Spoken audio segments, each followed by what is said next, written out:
Fast lane when I pass in the street, bag of money in the passenger seat. Simcoe's been asking for me on the road from the west to the east.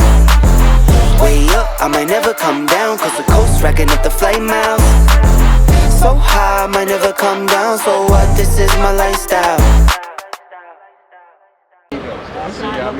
Ladies and gentlemen, welcome back to the Sports Arena. Your man Eric Wilson here on Radio Row, and I have from Sumer Sports, Mr. Shawn Syed. Thank you so much for joining me.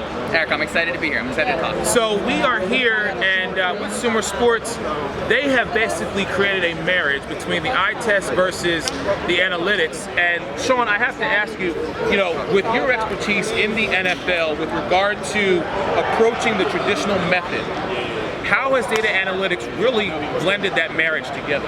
Eric, what I really like about what we're doing at Sumer is we're not saying, hey, it's just data, it's just film. It's really combining the two. So you have scouts. We have 500 years of scouting experience, former general managers that are watching the film, that are grading things individually. But then there are times, Eric, when I'm watching a clip and I see, that guy looks like he's getting off the edge fast, or that guy looks like he's closing fast. Sometimes having a little bit more of an objective look at it is a really positive thing. So we're taking our computer vision, our tracking metrics, we're tracking every single, within a second, 10 times within a tenth of a second, just really able to measure, okay, this player is a little bit faster than that player. So there's some things I think that you really need to have subjective eyes on. There's some things where I think it does help a little bit to have the objective eyes on as well. No, completely, because you have to be unbiased.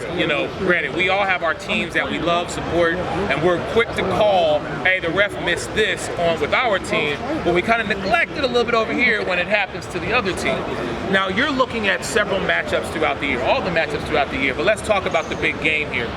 We are here, it is the second time that the Kansas City Chiefs, who are going for the three-peat, are facing the Philadelphia Eagles in the Super Bowl.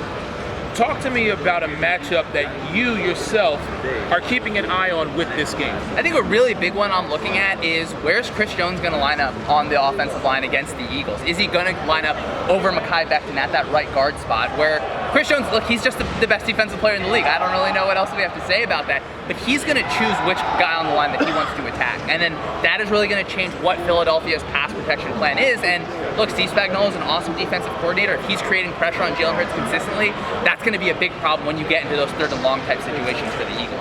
All right, I want to go back to your analysis as a senior NFL analyst here. What have been some of the moments where maybe your eye test was wrong or the AI was off by a hair that made you kind of think, maybe I should focus more one way versus the game versus the other? I think so our AI, we have a decision-making metric. Where that is basically we're looking at, is the quarterback making the optimal decision in terms of the expected yards based on all the models. And look, there are times where I look at it and I talk to our AI engineers who are, they're so smart. They're really geniuses. And I tell them, and I'm like, look, I think based on the coverage that the AI is being a little bit unfair in this spot. And what I actually really like is they say, like, you know what? We can train it a little bit to push in that direction. So they're editing it. It's not just, hey, this is a final thing. So that's a big thing. And really how fast guys are. That's a hard thing where, like, you're looking at it and you can feel like, oh, this player is moving really, really fast. But how fast a player is getting off the edge on the defensive line, we split it into how likely are you to create a pressure early in the snap and then kind of later in the snap. That's been a big one where I'm thinking, it looks like this guy's setting up the move, but not that I lean on the numbers, I lean on my eyes. I do, I'm not going to lie. I work at Sumer Sports, it's an analytics company. I'm going to say I lean on my eyes, but it has really helped me where, particularly comparing college prospects, where I'm looking at guys like Mike Reed from Marshall. It's like, how fast is this guy getting off versus not a lower level of competition, but just some different guys. So I think that's been really helpful to find just the objective look. This is how fast this guy's moving. And that was my question, because we after the Super Bowl, of course, we have the combine, and then essentially we have the draft, and you're looking at the next level of talent wave coming in.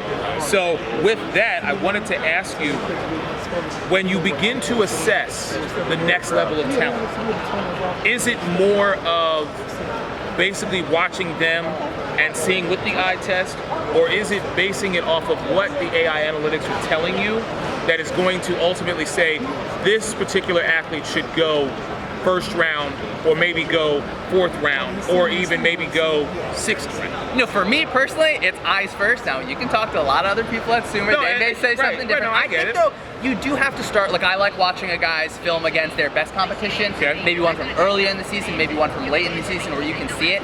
And then obviously, I mean, height, weight, speed, those are, sometimes they're non-negotiables in terms of measurables and things like that. But when you're doing a little bit of the tiebreakers, that's where I start to look at it a little bit, where it's saying, hey, across the season, this guy is actually moving a lot different than this other player. So I like it as a tiebreaker, but I really like our pass blocking metrics, our run blocking metrics, and that even is good in discovery. So I'm looking at people where, you know, I haven't watched all this guy's film. Who do I want to watch today? Sometimes, you know, you pull up who's the best pass blocker, and that can kind of lead you in that direction.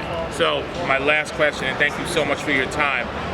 You don't have to give me a final score, but you do have to give me a winner and who you think a difference maker is going to be in this game. I think the winner is going to be the Eagles. I'm happy to say 27-24. That's what it feels like it is going to be. I think the difference maker in this game is actually the defensive coordinator, Vic Fangio, for the Eagles, where he's 0-8 against Patrick Mahomes. The narrative is out there. This is the best defense in the league. This is the best roster in the league. Now, I think that Oren Burks at that linebacker spot, that's going to be a spot the Chiefs really want to attack, but I think Fangio all season has done such a great job of adjusting, of making sure everyone's comfortable in their coverage. And I mean, I'm glad that I don't have the job of trying to stop Patrick Mahomes, and I feel like, you know, they're going to be able to make the one stop that they need to win this game.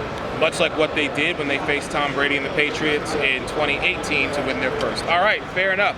Sumer Sports, Shawn Syed, thank you so much for your time, sir. Appreciate it. Appreciate you. Ladies and gentlemen, we'll be back in a moment.